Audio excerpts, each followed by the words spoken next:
할렐루야. 오늘도 살아계신 하나님께서 이곳에 임재하셔서 여러분의 마음을 보시고 믿는 자들에게 허물과 죄가 있다 할지라도 사하시고 가려주시고 하나님의 약속의 선물인 하늘의 신령한 복과 땅의 기름진 복과 평화를 여러분에게 내려주실 줄로 믿습니다. 지난주에 여러 가지 일들이 많았습니다. 교회적인 일도 있었지만 제가 마음에 상당히 회개도 하면서 은혜 받은 게 뭐냐면 초등학생 아이인데 아마 호흡이 곤란해서 숨을 잘 못 쉬었던 것 같아요. 그래서 병원을 데려가고 싶은데 쉽지 않고 데려가는 과정 속에서 이 아이 형편을 이야기 잠시 드리면은 아버지가 일찍 돌아가셔서 엄마하고 누나하고 어린 동생하고 있는 초등학생입니다. 이게 얼마나 남자애가 중간에 끼어서 어리지만 생각을 많이 할까요? 엄마도 생각하고 누나도 생각하고 동생도 생각하고 또 집안 형편도 어리죠. 왜 안 하겠습니까? 저도 그랬고 철이 든 것이 아니라 환경을 보는 아이들 눈에는 항상 그렇습니다. 근데 너무 아픈 나머지 결국은 그 엄마랑 저희 교회 권사님이 함께 그곳에 갔습니다. 병원에 갔더니 큰 병은 아니라고 하는데 어쨌든 그 아이가 모든 검사를 받고 돌아와서 제가 보게 되었는데 참 씩씩해 보여서 야, 너 잘했다. 너 정말 잘했다. 했는데 갑자기 아이가 펑펑 우는 거예요. 왜 그랬을까요?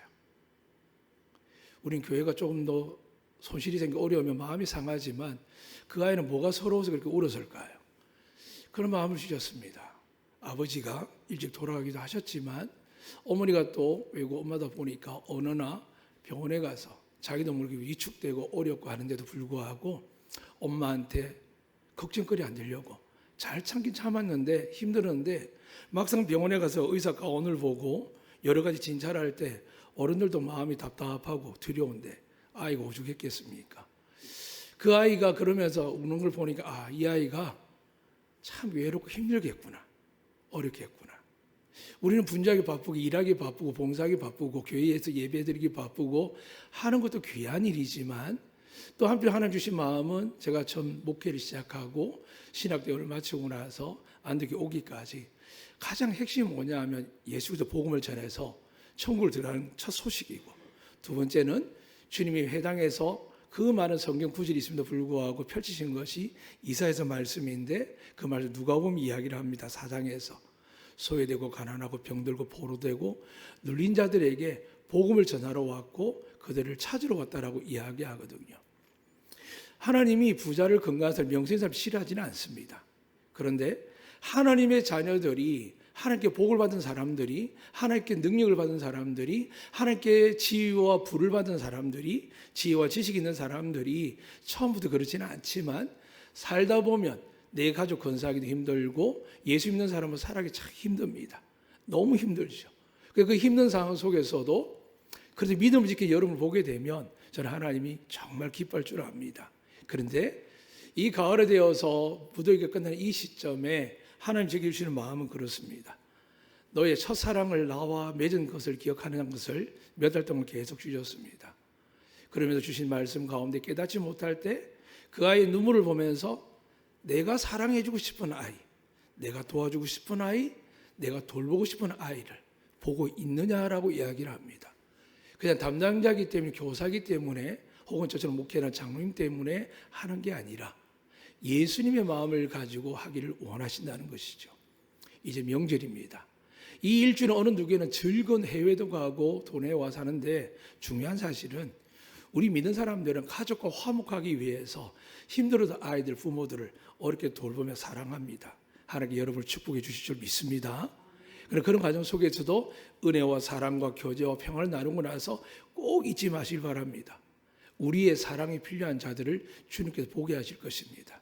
좀 피곤하고 불편할 수도 있지만 하나님께서 나의 외모의 옷을 살피거나 내가 먹는 음식을 살피거나 내가 살아가는 모양을 살피는 것이 아니라 천국을 바라보는 자들에게 하나님께서 그들을 왜 천국을 만드셨냐에 대해서는 이 세상 하나님 자녀이지만 돌봄을 받지 못하고 나라와 민족에 의해서 가정에 의해서 부모를 의해서 혹은 더 올라가 조상에 의해서 우리 삶이 많이 상처와 고통이 가득하지 않습니까? 그리고 회복되면 참 좋은데 회복되지 못하는 많은 사람 있지 않습니까? 대표적인 저 북한에 있는 꽃제비 아이들도 그렇고요. 이 땅의 많은 아이들도 그렇고 어른들 그렇고 아비와 어미들 중에 어렵지 않은 사람 누가 있겠습니까? 여러분들 어려운 가운데 속에서도 하나님을 경배하고 예배드림을 통해서 믿음을 지킬 뿐만이 아니라 여러분이 드려지는 그 헌금을 통하여 해외 이르기까지 NGO 단체 이르기까지 저희 교회가 하나님의 영광을 드러내기 위해서 어떤 무엇도 자랑하지는 않습니다. 그러나 더 큰 은혜와 복을 사모합니다. 하나님께 여러분에게 은혜와 복을 주셔서 나와 내 자신에서 없는 형편에 쪼개는 이도 귀하지만 하나님 이렇게 약속하셨습니다. 풍성한 은혜를 주시겠다고요. 사랑하는 여러분, 제가 오늘 갖고 있는 이 성경이 몇 년 정도 된 것 같습니까? 예비신앙 상품을 걸 수는 없고요. 15년 되었습니다. 이 안에 보면 여러분 옆에 보면 알겠지만 금방 했던 모든 것들이 헤어져서 그렇습니다. 제가 오래 지나면 이걸 바꾸려고 기도하고 있었는데 차마 놓지를 못하겠는 거예요. 왜냐하면 이 안에는 제가 줄을 친 것도 많지만 별표도 하고 거기다 또 주석을 따로 달고 깨달은 말씀 적어놓기도 해서 이제 뭐 찬송가 찢어져 있고 성경도 찢어져 있는 상황이 있습니다. 그런데도 이 말씀을 놓지 못하고 이 성경 놓지 못하는 아쉬움이 뭐냐 하면 제 생각과 마음이 하나님 앞에 온전히 15년이 아니라 지금 살아오면서 하나님이 거듭나고 변화된 일들을 계속 기록하고 있기 때문입니다. 사랑하는 여러분, 근데 이 성경을 이렇게 예쁘게 바꾸었습니다. 한 분 권사님께서, 그 권사님이 뒤에 보면 성경책 우리 교육이 여러 권 있는데 헤어져서 했는데 이걸 이렇게 예쁘게 바꾸면서 은혜를 받았습니다. 하나님께서 한 분의 권사님 손으로도 15년 돼도 이제 그만 써야 될 성경의 상황인데 이것을 바꿔주니까 내용은 당연히 하나님의 성경으로 기록되어 있지만 들고 올라올 때마다 불편함들이 혹은 혹시 또 찢어질까 봐 이런 마음들을 한순간에 바꿔주는 거예요. 사랑하는 여러분, 하나님 여러분을 그렇게 지금 바꿔주기 위해서 예배를 만드셨습니다. 이 시간 참여 예배를 드리면 사람의 손으로 아름다운 성경이 다시 리폼되는 게 아니라 우리는 성령으로 말미암아 거듭나는 시간이 됩니다. 그리고 이 거듭나는 것은 사람이 지식이나 경험이나 연륜을 들을 수 있는 게 아닙니다. 그래서 우리는 가끔 이야기하죠. 못 알아듣겠다고요. 못 알아듣습니다. 신의 소리를 어떻게 알아듣습니까? 신의 말을 어떻게 알아듣습니까? 목회자가 좀 좋게 하기 위해서 예화들도 이야기하지만 짧은 30분, 1시간 예배 속에서 어떻게 하나님의 이야기를 감히 할 수 있으며 듣는다고 말하겠습니까? 근데 불구한 게 가능한 게 뭘까요? 우리에게 이 시간 이곳에 성령을 주신 줄 믿습니다. 그 성령님을 의지하면 여러분 귀에 심령에 하나님의 말씀이 와닿을 것이며 깨닫게 하실 때에 놀라운 은혜와 복을 주실 줄로 믿습니다. 이 복을 하나님이 약속하셨습니다. 저 팔을 벌리셔서 축복하도록 하겠습니다. 정말 주십니다. 믿으시면 아멘. 믿고 선포하겠습니다. 여호와는 우리에게 복을 주시고 우리를 지키시길 원하며 여호와는 그의 얼굴 우리에게 비추사 은혜 베푸시길 원하며 여호와는 그 얼굴 우리에게로 향하여 드사 평강 주시기를 원하노라. 할지니라 하라. 믿으시면 아멘. 오늘 본문 말씀에는 70년 가까이 세월이 담겨 있습니다. 성경에서 가장 위대한 자 너무 많지만 특별히 구약에서 예루살렘 성전에서 아름답게 예배드리고 모세처럼 홍해를 가르고 또는 하늘에서 만나가 내릴 뿐만이 아니라 베드로처럼 바울처럼 병든 자를 고치고 기적을 행하지만 엄청난 위대한 사람이 있습니다. 그 사람 오늘 여러분이 들려드릴 사람인데 그 이름은 다니엘입니다. 이 다니엘은 귀족의 자녀입니다. 남부를 게 없는 자녀인데 BC 605년경에 그 당시에 지금으로 이야기하면 중국과 러시아와 일본과 미국을 합친 강대한 나라 바벨론의 나라에서 이스라엘을 침공하게 됩니다. 왜 그러냐고 보니까 왜 자꾸 이스라엘 침공하느냐? 역사적 출애굽 때 그렇게 이야기합니다. 모든 열방 민족이 이스라엘 다가오는 걸 볼 때마다 두려워합니다. 그래가지고 거짓 선지자가 축복해달라고도 하고 여러 가지 꼼수를 많이 뿌립니다. 근데 내용이 뭐냐면 저 이스라엘 백성 하나님이나 신이 함께 한다는 것이 소문나 있었습니다. 비록 가난하고 병들고 나라가 패망하게 됐지만 이유는 하나님을 경외하지 아니하고 세상의 권력과 힘과 무엇보다 우상을 숭배하니까 하나님께서 경고하다가 심판하시기까지 하시면서 결국 로마 때에는 AD 73년경에 완전히 이스라엘 멸망시켰다가 200년 근간 안에 작은 땅덩어리 돈을 사고 나서 팔레스타인 쫓아내면서 만든 게 이스라엘 나라입니다. 그러한 나라가 하나님께서 왜 이토록 성경 안에서 온 역사 속에 이루게 하느냐?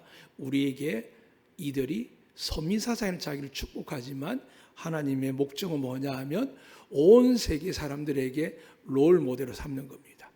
그리고 이 역사를 기록하면서 우리에게 오늘도 말씀하실 때에 성령께서 여러분이 하신 말씀을 들으시기를 주님 축복합니다. 다니엘은 귀족의 자녀입니다. 근데 15세 때 친국을 받아서 결국에는 그의 생각을 했습니다. 나는 괜찮겠지라고 생각했지만 하나님이 여지없이 어린 다니엘 같은 아이들을 엄청나게 많이 뽑아서 적국인 바빌론을 끌고 갑니다.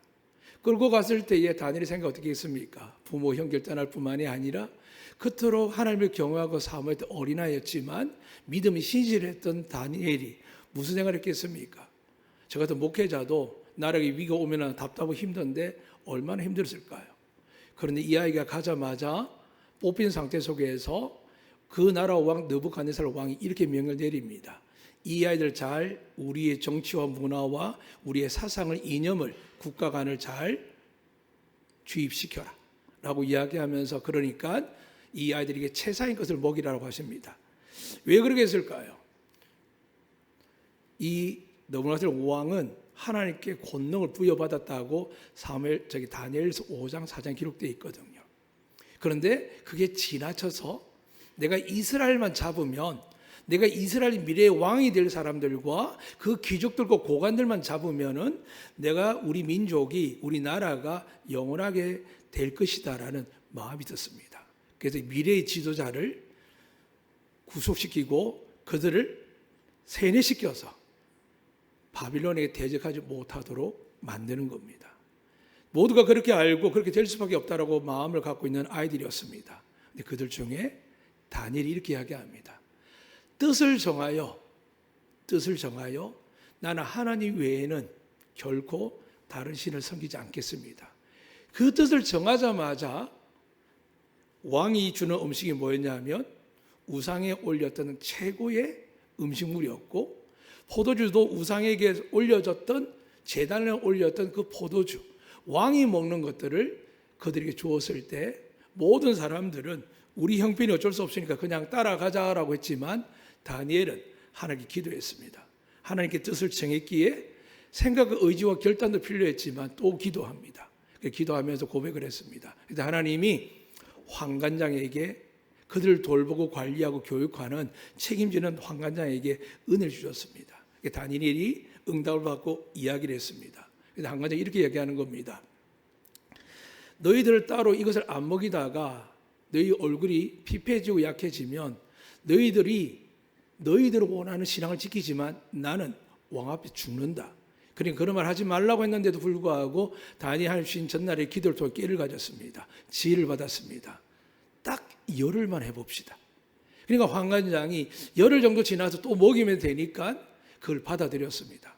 그리고 열흘 동안은 다니엘과 세 친구 사드락메삭 아벳느고는 그 뜻을 함께 하면서 우상에 올리는 음식과 고기와 그리고 포도주를 마시지 않았는데 놀라운 일이 일어납니다. 열흘 뒤에 보니까 황관장이 확인을 하는데 좋은 고기와 음식과 포도를 먹인 아이들보다 이 다니엘의 세 친구 얼굴에 빛이 나는 겁니다. 그렇게 자라게 된 겁니다. 그렇게 몇 개월 또 몇 년이 가지 모릅니다. 그때 그날 다스린 느부갓네살 왕이 꿈을 꿉니다. 꿈을 꿨는데 뭔지 모릅니다. 이 꿈이 얼마나 무서운지 잠도 안 오고 밥맛도 없고 너무 걱정되어서 결론을 이렇게 이야기했습니다. 제가 아까 그 왕이 교만하다 그랬죠. 전 세계뿐만이 아니라 영원토록 나라를 위해서 이스라엘의 그 신의 나라의 백성들을 끌고 온 의도가 있다고 말씀드렸습니다. 이 사람이 높아지니 어떻게 했냐 하면 이제부터 내 꿈을 풀어주는 사람은 해석해주는 사람은 내가 그를 높이되 이 나라의 나의 다음으로 총리가 되게 할 것이다 라고 이야기해서 기회를 주는데 아무도 대답을 못하는 거예요. 그때 그날에 가장 뛰어난 갈대아인들하고 점술가하고 박사들하고 수많은 지혜자들이 다 이야기를 했는데 그들의 대답은 그랬습니다. 왕이시여, 꿈을 이야기해 주면 해석해 드릴게요. 그랬더니 왕이 이럽니다. 내 꿈이 뭔지도 모르면서 어떻게 해석하냐. 이제서 이야기하는데 내 꿈을 알아내지도 못하고 해석하지 못하면 내가 너희들 다 죽이겠다 하고 결국은 기다리다가 근위대장을 아리옥을 시켜서 모두 죽이라고 명령을 보냈습니다. 밥이 아깝다는 거죠. 그런데 얼마나 포악한지 모든 사람 다 죽이라는 겁니다. 그랬을 때 그 소식이 유대인 다니엘까지 온 겁니다. 야, 너희들도 다 죽이라고 한다. 그때 다니엘이 이미 하나님께 받은 은혜가 있었습니다. 그리고 아리옥에는 그 근위대장을 붙잡았습니다. 왜 그리 급하십니까? 가서 왕에게 전하십시오. 저에게 조금만 시간을 주시면 하나님께서 풀도록 은혜 주실 것입니다. 그래서 왕이 그 명령을 전했더니 왕이 기다려주는 겁니다. 그리고 다니엘이 다가서 말합니다. 왕이 꾼 꿈은 머리는 황금이고 순금이고 정금이고 가슴과 팔은 은이고 그리고 배와 넓적다리는 노시고 그 아래에 허벅지는 또 철이고 종아리는 철이고 또 발은 흙과 철이 섞여 있습니다. 깜짝 놀라는 거죠. 자기도 기억이 안 나는 꿈이었지만 두려운 꿈인데 이렇게 맞추는 거예요. 그래서 결국에는 기뻐하는데 마지막 말씀 중요하죠. 그런데 왕이 두려운 이유를 압니다. 한 돌이, 모난 돌이, 다듬지 않은 돌이 굴러와서 이 모든 걸 쳐서 무너뜨렸습니다. 맞습니까? 합니다. 맞다. 이게 무슨 뜻이냐 하니까 이렇게 설명합니다. 하나님께서 얼굴이 정금과 금 신상은 바로 당신을 이야기합니다. 당신에게 하나님께 왕권과 권능과 능력을 다 주셨습니다. 그리고 당신 다음에 오는 세대가 바로 은으로 된 것인데 오늘 말씀드리지 메대와 바사가 오게 됩니다. 그리고 이 배와 너쪽 다리까지 강력한 힘을 가진 나라가 바사라는 페르시아입니다. 그리고 마지막으로 강력하게 철의 다리 종아리부터 가진 나라는 로마입니다. 그러니까 다시 말씀드리면 바빌론에서 메대와 바사에서 다시 여러분 아이들이 잘 아는 그리스 그 헬레니즘 시대의 헬라 시대와 마지막 로마 때 이르기까지 그 모든 강력한 나라들이 하나님께 다 무너뜨렸다 한다는 겁니다. 얼마나 놀랐는지 당장 느부갓네살 왕은 다니엘을 총리를 높입니다. 그때 나이가 20대입니다. 그런데 오늘 말씀드린 나이가 언제냐면 82세입니다. 82세가 된데 불구하고 또 하나님이 다니엘을 시험에 두는 겁니다. 오늘 이 왕이 만든 법은 아니지만 지금 메대 바사의 왕인 이 다리오가 다니엘을 너무 사랑합니다. 그래서 사람들 앞에 이렇게 공포하려고 합니다. 온 나라와 땅이 내 것인데 120명의 고관을 세우는데 이들이 온전히 내게 충성할지 위해서 살피기 위해서 3명의 총리를 세울 것이다. 그런데 그 3명 중에 다니엘에게 지혜와 총명이 명철한 걸 보고 나서 그 셋 중에 그를 높일 것이다 라고 이야기를 했습니다. 그랬더니 그 메대 바사 사람들이 화가 치밀어 오는 겁니다. 지금까지 그래도 우리 위에 왕 다음에 우리 위에 누군가 있었는데 이제는 왕 다음에 다니엘 높이려고 하니까 얼마나 화가 났겠습니까? 그런데 화만 났겠습니까? 왕은 단순하게 보였을 겁니다. 친아들보다 어떨까요? 만약에 저가 메대 바사 왕을 무너뜨리면 어떡하지? 이미 그는 느부갓네살 왕, 벨사살 왕이 이르기까지 능력과 지혜로 온 백성들에게 신망을 받는데 저들이 우리를 해하고 독립하게 가면 어떻게 하지 마음이 있었을 겁니다. 그래서 꾀를 냈습니다. 그의 허물을 찾았는데 하나도 안 보이는 겁니다. 그런데 깨달은 게 있습니다. 그를 넘어뜨리는 방법은 하나님밖에 없다. 하나님 법밖에 없다 합니다. 사랑하는 여러분 세상에 도덕적으로 잘 삽니다. 물론 우리 가운데 속에서 허물이 있을 수 있습니다. 그런데 여러분이 정죄받는 이유가 뭘까요? 죄인이라 취급받는 이유가 뭘까요? 하나님 법을 안 지키거든요. 지킨다고 하지만 못 지킨 거거든요. 최소한 하나님 앞에서 겸손하고 감사하고 오는 소리 하는지 왼소리 모르게 하지만 우리는 느닷없이 드러날 때 있습니다. 방금 우리 장로님이 기도하는 가운데 속에서 장로님과 저희 이야기를 하셨습니다. 저는 솔직히 아직도 부끄럽습니다. 아주 두렵게 기도합니다. 단독 후보이긴 하지만 하나님께 기도합니다. 제가 하나님 안덕교회나 제주노예를 위해서 쓰임받을 제목이 안 되면 마지막 순간이라도 떨어뜨리셔야 됩니다라고 이야기를 합니다. 솔직히 말씀드리면 저는 안덕교회 성경만 해도 감사할 뿐이지 다른 거는 많은 선교사님들과 우리 교회 방문한 분들에게 사랑을 베풀고 그들 위해 도움을 줄 수 있지만 과연 이 제주도에 하나밖에 없는 노예에서 나중에는 최고의 수장되는까지 올라가야 되는데 자격이 있느냐? 없기 때문에 17년 동안 23년 동안 저는 아무 말도 안 했습니다. 근데 하나님께서 하시는 일이기에 순간을 봅니다. 이것이 저를 안독교를 축복하는 길인지 아니면 제가 교만해져서 거만해져서 낮추고 나서 버림받을 자인지에 대해서 늘 생각하고 기도합니다. 사랑하는 여러분, 오늘 이 왕은 교만했습니다. 근데 다니엘은 교만하지 않았습니다. 근데 세상의 법을 만들기 위해서 이 나쁜 신하들이 뭘 만들었냐 하면 왕의 신상을 만들 뿐만이 아니라 왕 외에 그 누구도 왕 외에 절하는 사람이나 어떤 물건에 대해서 절하게 되면 혹은 자연 만물에 절하게 되면 그들을 사자굴에 집어넣어야 됩니다. 왕이 처음에 다 놀랐겠죠. 이미 다니엘이 걸리니까요. 그런데 이들이 꾀를 내는 겁니다. 딱 30일만 합시다. 30일만. 이게 1년, 2년, 3년 가면 어떻게 할까요? 왕도 부담되죠. 당연히 다니엘이 걸리니까. 왜 오늘 왕이 이렇게 이야기합니다. 이 법 때문에, 세상 법 때문에, 자기가 만든 법 때문에 결국 어떻게 됩니까? 다니엘이 사적으로 들어가거든요. 들어가자마자 왕이 어떻게 합니까? 앞에 본문에는 법을 고칠 기다 찾아보지만 자기가 정한 법이기 때문에 결국에는 금식하고 오락을 거치고 잠 못 자면서 괴로워하다가 해가 뜨자마자 다니엘에게 달려가거든요. 그런데 소리 지르죠. 슬피 울며 소리 지르되 다니엘아 다니엘아 내 하나님이 사자들에게서 막아주셨냐고 묻는 겁니다. 이 왕은 단순하고 순수합니다. 그래서 하나님을 또 아는 마음을 주셨고 하나님을 높이는 고백도 듣게 하셨습니다. 하나님 세우셨죠. 그런데 문제는 30이란 그 말에 자기가 만든 법이 하나님과 대적된다는 것을 모르고 있었습니다. 사랑하는 여러분, 다니엘이 80이 넘는 동안 어디에도 충성했다고요? 바벨론에서, 메대와 바사에서 더 나가서 오늘 마지막 이 왕의 뒤에 가면 고레스 왕이 등장을 합니다. 이 왕들 속에 살아가면서 다니엘이 예루살렘 돌아갔을까요? 아니면 예루살렘 돌아가기 위해서 독립운동을 일으키고 반란을 세웠을까요? 아닙니다.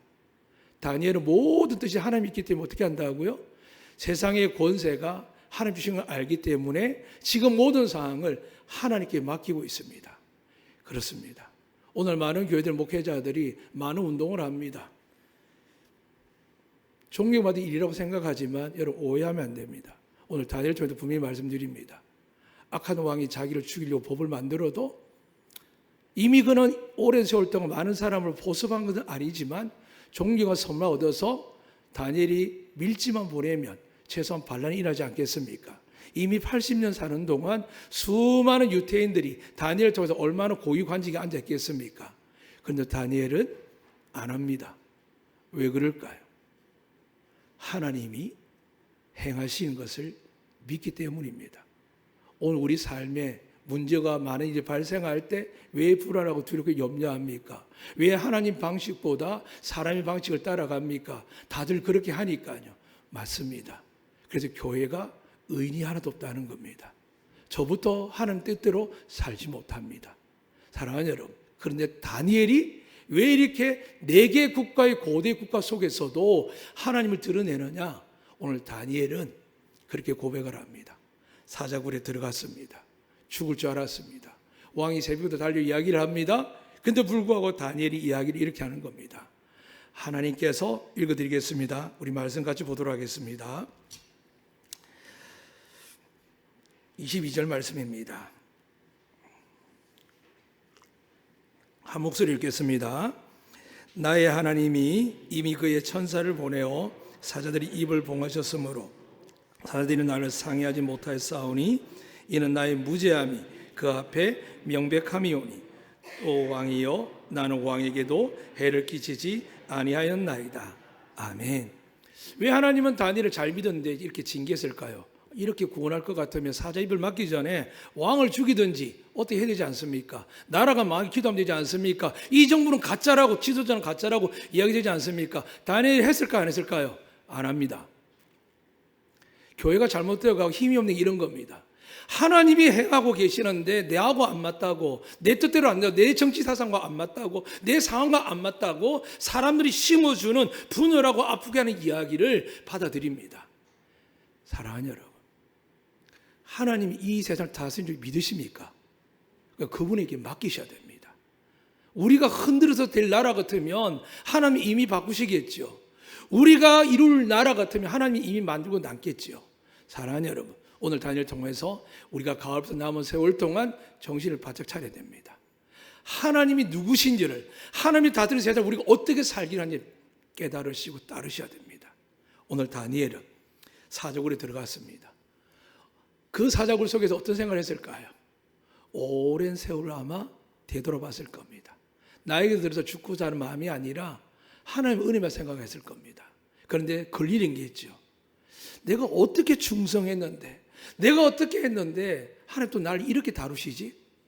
내가 정말 이렇게 사자굴에 갇혀서 찢어지게 만들고 지금 나 한 사람이 아니라 나 하나로 인해서 그 땅에서 수많은 이스라엘 백성들을, 끌려온 백성들, 그 땅에서 태어난 사람들, 내 자식과 손주들이 다 있는데 30일만 눈을 감고 그냥 서서 기도하고 모른 척 기도하면 되는데 왜 문을 활짝 열어놓고 사람들에게 보란 듯이 이미 그 법이 통과되고 왕이 도장 찍은 것을 알면서도 왜 다니엘은 자기만 생각했을까라고 이야기할 수 있는 거죠.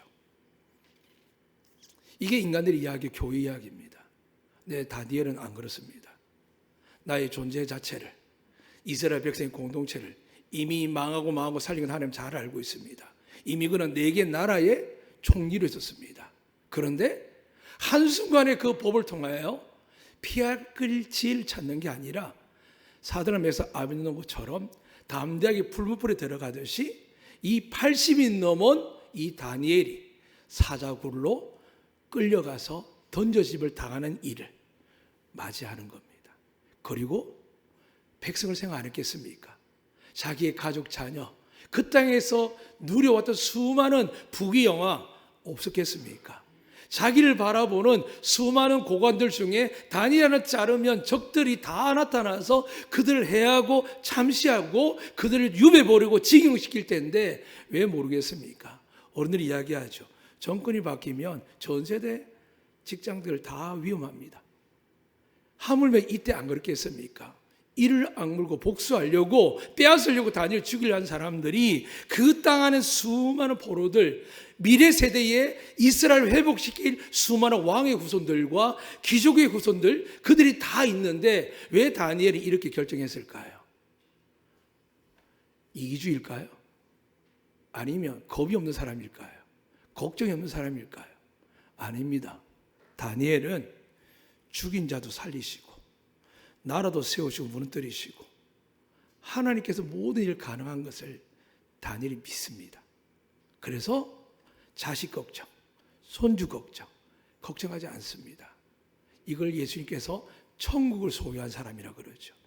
그래서 다니엘은 결국에는 수많은 사람의 목숨을 지고 법을 지킨 겁니다. 하나님이 기뻐할까 안 기뻐할까요? 우리가 보호하셔서 노력과 애써 많은 일들, 여러분 돌이켜보면 최선을 다하지만 늘 근심밖에 없지요. 끝난 전 또 근심이 생기고 걱정이 생기죠. 오늘 이 시간 사랑하는 여러분, 다니엘이 걸어간 길을 가시기를 축복합니다. 다니엘은 자기 생명을 걸고 했지만 개인이 생명이 아니었습니다. 그 나라에 있는 모든 유대인을 대표할 뿐만이 아니라 끌려오고 있는 수많은 또 다른 유대인들과 그 왕이 분노하는 신하들이 다니엘을 꺾고 나면 어떻게 하겠습니까? 완전히 이스라엘 멸망시킬 겁니다. 그거까지 다 지고 있습니다. 그런데 다니엘이 선택한 게 뭐라고요? 사자굴이었습니다. 기껏해야 30일만 참고 가면 되는데 좀 꾀를 내어서 하나님 이해하시겠지, 괜찮겠지. 요즘 저 같은 목사님들이 이런 생각들이 너무 많습니다. 왜 많아질까요? 세상 학문을 너무 많이 배우거든요. 너무 많은 학위를 가지고 공부하다 보니까 성령이 하신 말씀만 들으면 우리의 말과 행동이 당연히 떠오를 테고, 자식을 키울 때도 내가 자식이 잘해주는 것보다 더 중요한 게는 하나님 뜻대로 하지 않아요. 지금은 넘어가지만 나중에 하나님이 행할 일들을 두려운 마음을 평생 갖고 사는 게 우리 아니었습니까? 근데 오늘 다니엘을 보여주는 겁니다. 다니엘은 그 무거운 어깨 짐을 지고도 오직 한 가지였습니다. 하나님을 바라보았습니다. 그리고 억울하고 괴롭고 두려웠지만 사자굴에 들어갔습니다. 방금 읽어드린 대로 어떤 일이 났습니까? 왕이 달려와서 슬피 울며 소리 지르죠. 다 쇼입니다. 세상 사람들이 하나님 알고 높이는 것 같죠? 여러분 칭찬한 것 같죠? 다 쇼입니다. 믿지 않으면서 그냥 말장난입니다. 사람이 왕이 그랬습니다. 믿는다고 해놓고 자기의 권세에서 불구하고 법을 안 바꿉니다. 만약에 그에게 진짜 믿으면 어떻게 될까요? 하나님을 두려워했겠죠. 그런데 하나님보다 인간의 법을, 자기를 따른 백성들이 자기가 만든 법을 안 지키면 안 따를까 봐 인간을 두려워하죠. 더 나아서 어떻게 합니까? 이 왕은 슬피 울면서 옵니다. 기쁘고 감사하면서 다니엘아 잘 잤냐라고 오는 게 아닙니다. 많은 목회 여러분이 기도할 때 근심하고 걱정 기도하는 분들 기도 받지 마세요. 돌아서서 기도를 실컷 하셨는데 무엇을 먹을까 입을까 마실까 염려하면서 여러분이 다가와서 좀 도와달라는 사람들 듣지 마세요. 하나님 동의 안 하십니다. 말은 하나님과 함께 하죠. 사랑하는 여러분, 우리 모두도 마찬가지입니다. 근심 걱정이 있습니다. 믿음 없을 때 있습니다. 그래서 누굴 주셨다고요? 예수 그리스도를 주신 줄로 믿습니다.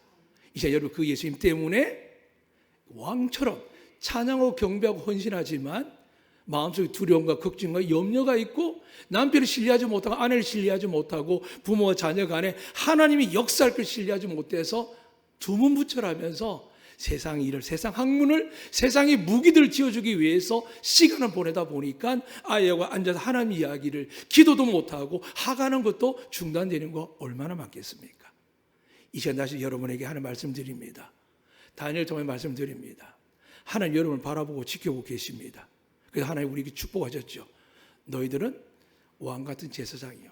그러니까 예수님 여러분처럼 우리 가족과 여러분 가족들은, 자녀들은 여러분 믿기만 하면 절대 망하지 않고 지옥 가지 않을 줄 믿습니다. 믿고 하셔야 됩니다. 두 번째 뭘까요? 너는 나의 소유된 백성이라 합니다. 하나님 거라 합니다. 누가 여러분을 건들까요? 믿음이 있으면 아무도 못 건든답니다. 여러분의 시련의 환란은 어떻게 될까요? 성경은 오늘 다니엘에 당한 이유를 그렇게 이야기합니다. 성경 말씀 읽어드리겠습니다. 간단하게. 사랑하는 자녀를 징계하는 하나님의 말씀이 이렇습니다. 잠언 3장 12절입니다. 여호와께 그 사랑하신 자를 징계하시기를 마치 아비가 그 기뻐하는 아들을 징계하가 하시느니라. 잠언 13장 24절 이렇게 이야기합니다. 매를 아끼는 자는 그의 자식을 미워함이라. 자식을 사랑하는 자는 근실히 징계하느니라. 내가 내 아들에게 소망이 있은지 그를 징계하고 죽일 마음은 두지 말지니라. 히브리는 더 이렇게 말씀합니다. 주께서 그 사랑하신 자를 징계하시고 그의 받으신 아들마다 채찍질 하심이니라. 하나님의 아들과 같이 너희를 대우하시나니 징계는 다 받는 것이거늘 너희에게 없으면 사생자요 참 아들이 아니니라. 다시 말씀드리면 하나님은 요한계시록 마지막 3장 19 이렇게 말씀합니다. 물론 내가 사랑하는 자를 책망하여 징계하노니 그럼 네가 열심을 내라 회개하라 합니다. 다니엘이 80대를 가도 하나님을 누렸습니다. 그런데 하나님은 그 마지막 영혼 그를 구원하기 위해서 어떻게 한다고요? 테스트합니다. 그런데 다니엘이 테스트를 통과하는 거죠. 사랑하는 여러분, 지금 여러분 당하는 시련과 환난, 고난, 혹 여러분 제약이 느끼시면 예수 이름 회개하면 좋은 가지 붉을지라도 깨끗하게 사해 주실 줄 믿습니다. 반대 여러분께서 지금 시련과 고난과 환난이 이유를 모른다 기억하십시오. 여러분 하나님이 정금같이 만들기 위해서 허락하신 시험입니다. 이겨내시길 바랍니다. 여러분 힘으로요? 아니요. 예수 이름으로 구하시면 성령께서 피할 길 주시고 감당하게 하실 줄 믿습니다. 오직 예수 이름으로 성령을 구하실 축복합니다. 또한 이들이 징계받은 이후에 하나님께서 메시지가 있습니다. 다니엘을 다듬듯이 우리에게 시련과 고난을 통하여 참된 그리스도인들을 구별하는 것처럼 세상에다가 드러냅니다. 오늘 다리오 왕이 어떻게 이야기하죠? 이렇게 읽어드리겠습니다. 다니엘이 이렇게 이야기합니다. 왕이 16절에 이렇게 이야기합니다. 왕이 사자굴에 던져놓은 다니엘을 향하여 내가 항상 생기는 너의 하나님이 너를 구원하시리라. 더 나가서 밑에 가서 이렇게 말씀합니다. 다니엘 향한 왕이 심히 기뻐서 명하여 다니엘을 굴에서 올리라 하매 그들이 다니엘을 굴에 올린즉 그의 몸이 조금도 상하지 아니하였으니 이는 그가 자기 하나님을 믿었음이었더라 되어 있습니다. 그러니까 왕의 입에서 하나님을 찬양하게 만듭니다. 여러분 세상을 두려워하지 않고 환난을 두려워하지 않으면 담대하게 믿음을 지키면 어떻게 한다고요? 세상 사람들이 여러분이 하나님이 있다는 걸 보여주십니다. 믿으시면 아멘. 그런데 돈이 없어서 학력이 떨어져서 뭔가 내 재능이나 외모가 떨어져 뒤로 빠지면 어떻게 될까요? 하나님은 너 나 믿는구나. 그러나 예수 믿고 회개하면 구원하시지만 우리에게 주시고자 하는 하늘의 신령한 복과 땅의 기름진 복을 우리 가운데 누리는 사람이 얻게 됩니다. 아니면 만족하기 말죠. 이 시간 마지막 드린 말씀입니다. 왜 하나님께서는 이 다니엘 그렇게 하셨느냐? 마지막에 고백합니다. 다니엘 이렇게 고백합니다. 잘 들으시길 바랍니다. 나의 하나님이 이미 그의 천사를 보내어 사자들이 입을 봉하셨으면 사자들이 나를 상해하지 못하였사오니. 첫 번째입니다. 고난 속에 죽음 속에 들어갔지만 하나님 지켜주셨다는 고백으로 해서 다니엘은 또 한 단계 성장하면서 믿음의 사람으로 거듭납니다. 이건 우리가 원하는 바입니다. 그런데 두 번째가 중요합니다. 이는 나의 무죄함이 그 앞에 명백함이오며 또 왕이여 나는 왕에게도 해를 끼치지 아니하였나이다. 다시 말해 나는 하나님 믿음을 지켰습니다. 하나님께서 원하신 그 믿음을 지켰습니다라고 고백하고 최종적인 뭐냐면 우리가 원하지만 이런 일을 경험하지 못한 분이 너무 많기에 교회를 초라하게 하고 성도를 초라하게 하고 저 같은 목회자들이 슬퍼하며 불쌍히 여김을 받는 억울한 일까지 잘못된 것이 생깁니다. 뭘까요? 하나님이 다니엘의 고백이 이거였습니다. 하나 앞에 온전히 믿음을 지켰지만 더 큰 복은 뭐냐면 세상을 향하여 이렇게 이야기합니다. 나는 왕에게도 해를 끼치지 아니하였나이다라고 명백함을 드러냈다는 겁니다. 예수 믿는 사람은요 우리 힘으로 고소 고발하는 게 아닙니다. 믿음이 없으면 자주 고소 고발 가게 되고 믿음 없이 답을 찾고 믿음 없는 아이들이 어려우면 대안학교도 다양한 일을 합니다. 부모의 마음 이해합니다. 그런데 어딜 가도 무엇이 중요한 것을 보지 마시고 지금 내가 나와 내 아이에게 다니엘 같은 믿음을 가지고 억울하고 힘들어도 오른밤을 맞아도 왼밤을 들 수 있고 그들도 살 때 속옷을 줄 수 있고 오리를 가진 심리도 갈 수 있는 믿음을 가진 엄마 아빠가 필요한 거죠. 이 엄마 아빠가 없기 때문에 아이들이 따라오는 거죠. 에이 엄마도 그런데. 저 같은 목회도 그렇습니다. 여러분이 그렇게 보이고 열심히 다 하지만 집에서는 시험거리가 될 때가 있습니다. 왜요? 저도 피곤하면 여러분이 낮에 열심히 일할 때 숨어서 한두 시간 자야 될 때가 있거든요. 저도 그때 급할 때는 시골 길이다 보니까 중앙선이 걸어 있어도 불법 유턴할 때 있습니다. 늘 회개하고요. 안 하려고 애를 쓰고 안 하고 있지만요. 그것뿐이겠습니까? 저를 위해서가 아니라 하나님을 위해서 세운 동력자인 장로님들과 권사님과 안수신 사람들에게 너무 부족하니까 제가 엉뚱한 말과 엉뚱한 생각들과 그분들의 사정과 아픔을 모르고 책망할 때가 많거든요. 그게 제가 회개하는 이유입니다. 사랑하는 여러분, 여러분은 누굴까요? 하나님의 아들의 목숨을 대신하여서 택함받은 분들이십니다. 믿으시면 아멘. 여러분 하나님 망하게 할까요? 여러분 자녀를 망하게 할까요? 아닙니다. 다니엘을 보여주십니다. 예수 그리스도 믿는 자들은 다니엘은 시험을 환난을 당하고 죽을 뻔했지만 예수님이 어떻게 한다고요? 믿기만 하면 우리 머리카락은 손대지 않습니다. 다만 그런 일이 일어나면 뭐라고요? 여러분을 정금같이 만들어서 하나님께서 믿음을 업데이트할 뿐만이 아니라 여러분의 은혜와 복과 평강을 주실 줄로 믿습니다. 오늘 이 복이 추석 한가위 동안 여러분 마음껏 받으시고 누리시고 마음에 깨닫게 하시면 베풀고 섬기시는 복된 하나님의 날들을 누리시기를 주의 이름으로 축복합니다. 아멘. 살아계신 하나님 아버지, 우리가 시험을 받는 이유를 믿습니다. 우리에게 믿음 있는지를 보시는 하나님의 허락된 시험인 줄 압니다. 믿음으로 시험을 이기는 우리 성도들 되게 하여 주시옵소서. 또 우리가 믿음을 지키는 말미암아 환난을 보고 고난을 당할 줄 보이지만 결국 하나님께서 우리에게 믿음 가진 자들을 존귀하게 들어 사용하는 것을 보게 됩니다. 무엇보다 하나님, 우리의 억울함과 우리의 외로움과 아픔을, 부끄러움 당하는 일들을, 멸시당하는 일들을 하나님은 돌이켜서 오히려 영광과 존귀와 명성으로 세워주실 줄로 믿습니다. 주의 날 한 주간을 살아갈 때, 남은 계절 살아갈 때 이 믿음을 지키게 하셔서 승리할 뿐만이 아니라 하나님으로 말미암아 정금같이 되고 하나님 주신 놀라운 축복과 은혜와 존귀함이 가득한 아비와 어미, 아이들, 우리 어르신들 다 되게 하여 주시옵소서. 감사하며 예수 그리스도 이름으로 기도드리옵나이다. 아멘.